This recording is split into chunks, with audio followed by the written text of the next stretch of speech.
नमस्कार. मी कविश डांगे, सेवानिवृत्त कार्यकारी अभियंता, महाराष्ट्र राज्य वीज पारेषण कंपनी. ज्यांचे फॉर्म्स किंवा ऑनलाईन स्टॅटसमध्ये रिजेक्टेड बाय द कमिशनर असं लिहून आलेलं दिसतंय, त्यांनी तो फॉर्म EPFOला आणि RPFCला पाठवायचा आहे. RPFCचा जो ईमेल ॲड्रेस आहे तो ro.bandra@epfindia.government.in. पुन्हा एकदा ro.bandra@epfindia.gov.in. तर हे RPFC बांद्रा ऑफिस आणि EPFO या दोघांनाही तो पाठवायचा आहे. अर्थात त्याची डेव्हलपमेंट जी झाली ती रमेश कृष्णमूर्ती CPFC यांनी 17 जानेवारी 2025ला DO लेटर लिहिला आणि त्याच्यामुळे त्यांनी फास्ट ॲक्शन सुरुवात केली आहे आणि त्याप्रमाणे रिजेक्शन लेटर म्हणण्यापेक्षा ऑनलाईन स्टेटसमध्ये रिजेक्टेड बाय कमिशनर अशी नोंद झालेली आहे. त्यामध्ये कुठल्याही प्रकारचं रिझन कोट केलेलं नाही आहे. कारण मीमांसा नोंद केल्याशिवाय आपल्याला त्याचं कारण कळणार नाही आणि म्हणूनच आपण त्या फॉर्मॅटमध्ये या गोष्टीचा समावेश केलेला आहे. काही लोकांना अप्रूव्ड इन E-ऑफिस असा रिमार्क्स दिसतो आहे, पण बाजूला जो डिमांड लेटरचा कॉलम आहे त्यामध्ये मात्र PDF तयार झालेली दिसत नाही.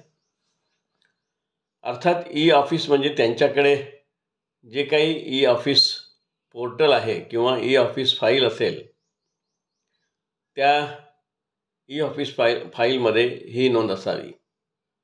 E-ऑफिस अप्रूव्ह म्हणजे त्यांचा जो काही इलेक्ट्रॉनिक फॉर्म असेल, त्याचा जो पोर्टल असेल त्याच्यामध्ये त्यांनी अप्रूव्ह करून ठेवलेलं दिसते आहे.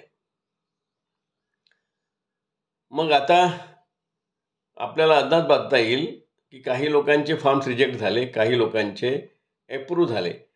याचा अर्थ जो क्लॅरिफिकेशन 18 जानेवारी 2025ला Chandramouli additional provident fund commissioner additional CPFC म्हणजे additional central provident fund commissioner यांनी जे क्लॅरिफिकेशन निर्गमित केलं त्याच्यामध्ये जर आपण पाहिलं तर आपल्याला असं दिसेल की the eligibility for POHW cases should be determined on the basis of the extant rules, trust rules of the exempted establishment.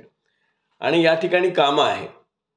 The eligibility for POHW cases should be determined on the basis of the extant trust rules of the exempted establishment, comma, in consonance with the direction of the Honorable Supreme Court in Sunil Kumar case. आणि या ठिकाणी फुल stop आहे. म्हणजे हे जर पूर्ण sentence वाचायचं असेल तर इलिजिबिलिटीपासून तर सुनील कुमार केसपर्यंत फुल स्टॉपपर्यंत हे पूर्ण सेंटेन्स वाचावं लागेल. जो कामा आहे तो जस्ट पाच घेण्यासाठी आहे आणि म्हणून जर याचा अर्थ क्लॅरिफिकेशनचा जर असं असेल तर ट्रस्ट रूल असे पाहिजे की it should be in consistence with the supreme court in Sunil Kumar case. आता it should be in consonance with the Sunil Kumar case means paragraph 39 मध्ये असं स्पष्ट लिहिलेलं आहे की there can be a joint option मी ते तुम्हाला तुमच्या माहितीसाठी वाचून दाखवतो.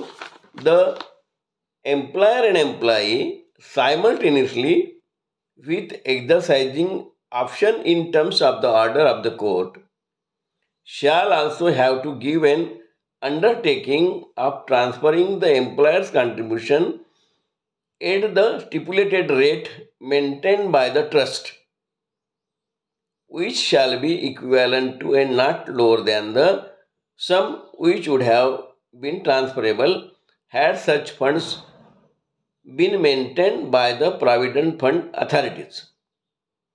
Such transfer shall take place immediately after exercise of such option within such period as may be directed by the administrators of the pension fund. म्हणजे फक्त exercise option in terms of the order of this code shall also have to give an undertaking of transferring the employer's contribution. That means you have to file a joint undertaking that we are submitting or we are sending the amount of employer contribution in provident fund, that is sufficient condition for the eligibility of pension on higher wages. However, RPFC Bandra has taken a literal meaning and forget the full stop and Supreme Court judgment of paragraph 37, 38 and 39 and told that there should be an amendment in the trust rules. It is not necessary that there should be an amendment of trust rules consisting of pension on higher wages.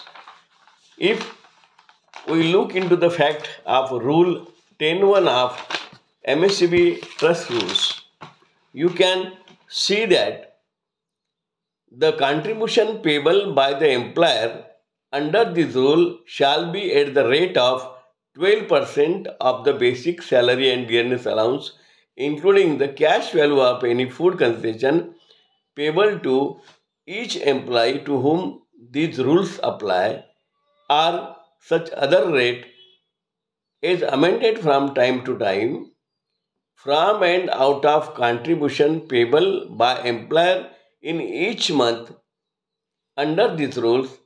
A part of contribution presenting 8.33% of basic dearness allowance, retaining allowance, cash value of food concession, if any, shall with effect from the date of joining the company, subject to a maximum of rupees 541 per month, shall be remitted by the employer to employees' pension fund or such other rate as amended from time to time. Or such other rate as amended from time to time असं या ठिकाणी स्पष्ट लिहिलं आहे. आणि त्यामुळे जे काही अमेंडमेंट होतील त्याप्रमाणे आपण म्हणजे MSCB CPF ट्रस्ट हे त्याप्रमाणे कॉन्ट्रिब्युशन द्यायला तयार होईल. आणि त्याप्रमाणे आता सुप्रीम कोर्टाच्या निर्णयाप्रमाणे 11(4) ऑफ एम्प्लॉईज पेन्शन स्कीम 95 प्रमाणे ती प्रोव्हिजन सुप्रीम कोर्टाने करून दिली आणि त्याप्रमाणे हे जे कॉन्ट्रिब्युशन आहे ते कॉन्ट्रिब्युशन पाठवायला MSCB CPF ट्रस्ट तयार आहे, एवढाच याचा अर्थ आहे. परंतु याचा सर्व रॉंग इंटरप्रिटेशन करून अनेक फॉर्म रिजेक्ट केलेले आहेत. या संबंधात काल आपण फॉर्मॅट तयार केला, अनेक लोकांनी तो पाठवला असेल. आणि जर त्यांची नावे कन्सोलिडेट करून म्हणजे एकत्रित करून जर माझ्यापर्यंत पोहोचली तर त्या सर्वांच्या नावाचा उल्लेख करून किंवा त्या सर्वांच्या नावाची लिस्ट तयार करून माझा असा विचार आहे की CPFC न्यू दिल्ली आणि RPFC बांद्रा यांना लीगल नोटीस पाठवावी, कायदेशीर नोटीस पाठवावी आणि त्यांचं काय उत्तर येते ते बघावं. आणि म्हणून जर शक्य होत असेल तर ज्यांचे ज्यांचे फॉर्म रिजेक्ट झाले आहे त्यांनी एकत्रितपणे लिस्ट तयार करावी आणि ती जे कोणी याच्यामध्ये ॲक्टिव्ह आहेत त्यांच्या मार्फत ही लिस्ट पाठवावी. आपण एक लीगल नोटीस पाठवू आणि ही लीगल नोटीसचा कालावधी संपल्यानंतर माझ्या विचाराने जर राष्ट्रीय संघर्ष समितीने परवानगी दिली तर सर्वांचे नावं घेऊन इन्क्लूड करून आणि राष्ट्रीय संघर्ष समिती यांना पिटिशनर करून बॉम्बे हायकोर्ट नागपूर बेंच येथे रिट पिटिशन टाकता येईल का याचा मागोवासुद्धा आम्ही घेणार आहोत. तेव्हा सर्वांनी ज्यांचे ज्यांचे रिजेक्शन झालेले आहेत त्यांनी नावं कन्सोलिडेट करून एकत्रित करून ते पाठवावे, म्हणजे योग्य निर्णय त्या ठिकाणी घेता येईल. त्याच्यानंतर ज्यांचे ज्यांचे फॉर्म रिजेक्ट झालेले आहेत त्यांनी ग्रीव्हन्स मॅनेजमेंट सिस्टीमचं जे पोर्टल आहे EPFIGMS या ठिकाणी ग्रीव्हन्स रजिस्टर करता येईल. EPFIGMS हे पोर्टल ओपन केल्यानंतर त्या ठिकाणी 2-4 ऑप्शन्स आहेत. तर आपल्याला EPS पेन्शनर असं ऑप्शन ओपन करता येईल आणि त्या ठिकाणी तुमचा PPO नंबर टाकून त्या ठिकाणी तुम्हाला ग्रीव्हन्स रेज करता येईल. Why my pension on higher wages has been decline or rejected याचं रिझन त्या ठिकाणी विचारता येईल आणि ते त्यांना कंपल्सरी आहे. EPFIGMS या पोर्टलला गेल्यानंतर हे त्यांना कंपल्सरी आहे त्यांचं उत्तर देणं आणि म्हणून तो सुद्धा मार्ग आपण अवलंबला पाहिजे.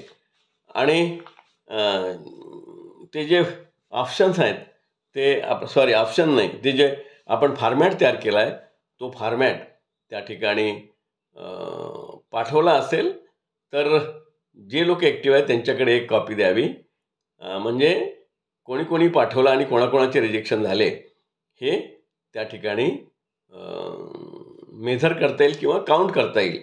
आणि दुसरी गोष्ट, ज्यांचे ऑफिस अप्रूव्ह झालेले आहेत, अप्रूव्ड इन ऑफिस असा जो रिमार्क आहे, त्यांनी बाजूला जो आहे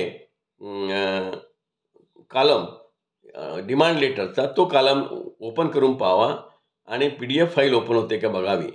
जर ओपन होत नसेल तर त्यांनीसुद्धा एक लेटर लिहावं की अप्रूव्ड इन ऑफिस आहे परंतु मला डिमांड लेटर मिळालं नाही, तेव्हा कृपया डिमांड लेटर ताबडतोब पाठवावा.